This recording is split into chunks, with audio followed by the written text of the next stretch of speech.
In the opening decades of the 20th century, while America was intoxicated by the Second Gilded Age, a quiet, almost invisible man named Edward Townsend Stotesbury rose to become one of the richest human beings on Earth.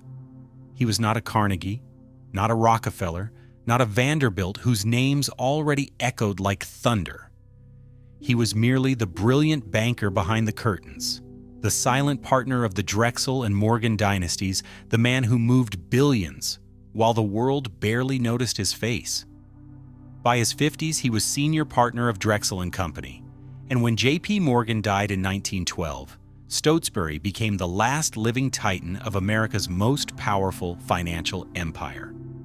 Money poured into his hands like an endless river, and he decided to turn that river into monument.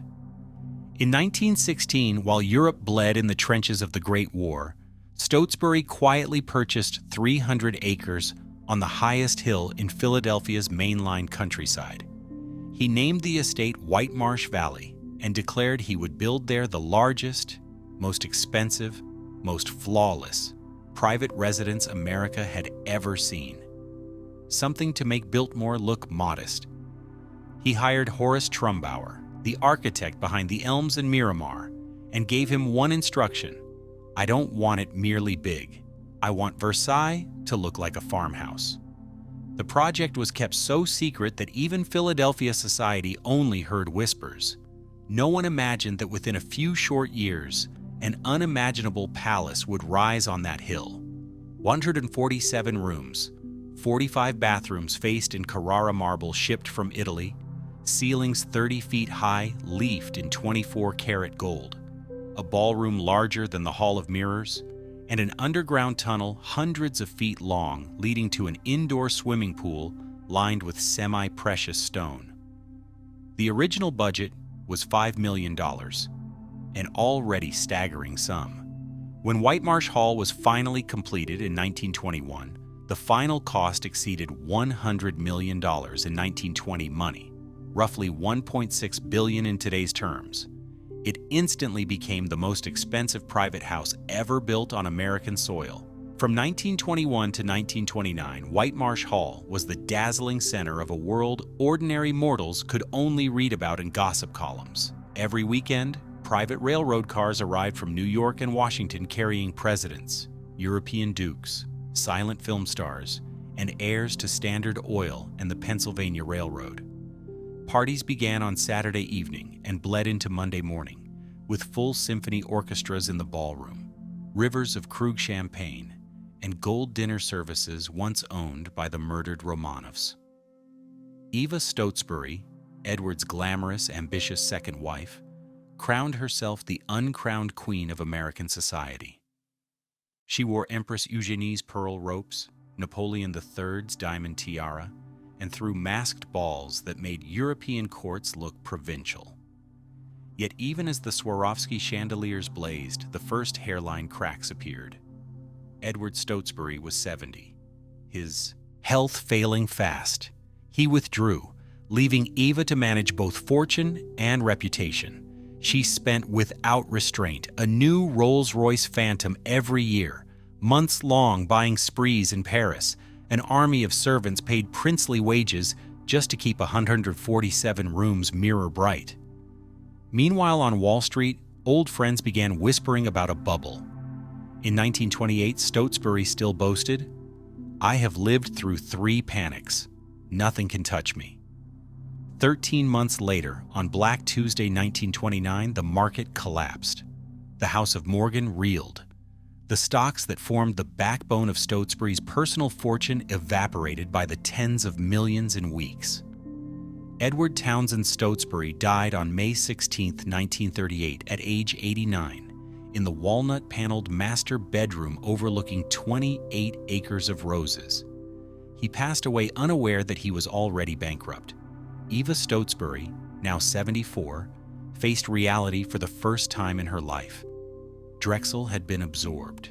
The stocks were worthless, and Whitemarsh Hall devoured $250,000 a year just to keep the lights on, an impossible sum in the depths of the Depression. She tried to sell. She auctioned Rembrandt paintings, Louis XV furniture, gold-plated carriages. It was never enough. In 1943, on a rain-soaked night, Eva signed papers selling Whitemarsh Hall to a liquidation company for $135,000, barely 1/10% of what her husband had spent. She left with nothing but a single small suitcase. Witnesses say she stood for a long time on the grand front steps, looked back at the palace one last time, and whispered, "I lost everything. But at least I once had it."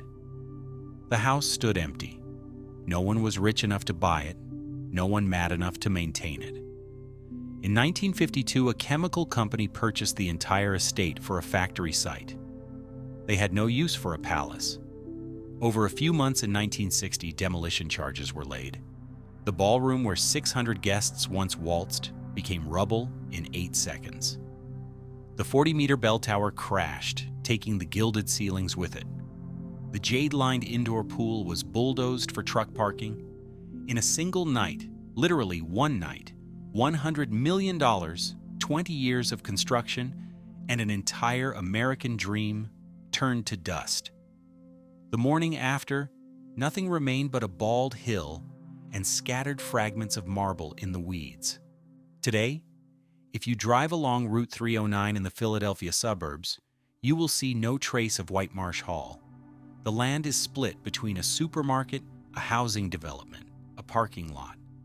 All that survives are a few moss-covered granite steps and a rusted iron gate abandoned by the roadside, the last relics of what was once called the Versailles of America. There is no museum, no historic marker, no complete set of photographs. Only a handful of old-timers in the area sometimes say that on rainy nights they still hear faint strains of a waltz drifting from the empty hill, though no one has lived there for decades. Whitemarsh Hall was never just a house. It was the final blinding flare of an era that burned itself out in its own splendor. Edward and Eva Stotesbury built a palace to prove they belonged among the immortals. History delivered a colder lesson. Even the thickest walls, the heaviest doors, the highest domes cannot withstand time, hubris, and one single night when everything can fall. Whitemarsh Hall was not destroyed by war or fire. It was killed by the very excess it embodied. And when the last brick settled into silence, America quietly stepped over the ashes of the Gilded Age, leaving behind a barren hill and one unanswerable question.